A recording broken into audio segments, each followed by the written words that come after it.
ole lapakhat kan siamai chu chu tharau lam zai revival a kan revival speaker ti ko siwanan hmuti ka zai tharau lam hla asak athu cham chu athu sak chua chu chu hlat sak thei record thei pa nga ya han siam rema han phu arem velania April Flavel san som ni pali April Flavel khan salem veng biak ina ronga bolna azai ni in alanga YouTube lama kan ngai thafu a chu a thu hiaro yema aro pui kati wangin karunda chuak ania hla in kan siam ania ama po ka hril masalawa ma serong bol pui thian tha kan nia ama po lom kan ring ve ngot ani chu hetiang hian ahla achu ama tharau lam za ya chu ban ngai thama sanga chumi zoa ke mana muang tlema muang chang deu a kan han phua kho ma chu kalau sa ve don ani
asak dan thu mil in rem ani keipo karon kalve done keipo karon kalve done mangai kutin min pom le ro okanna ingangeni kunrele kochunga hian engange mo iboi rengle athian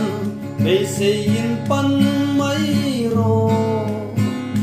amela tamna om si alom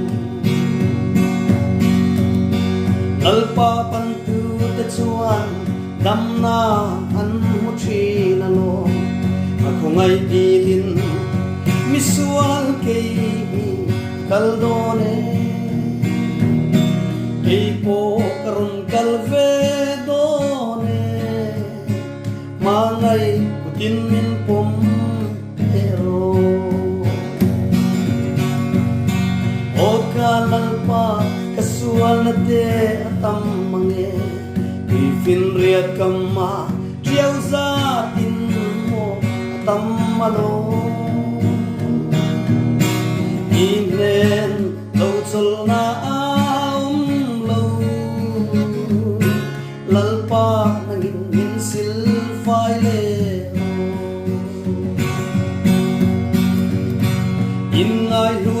riang an to manga lalma a chuan in ngai to ma piang choi mo in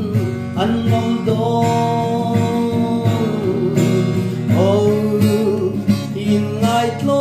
mang lalpa ram te kan ni lo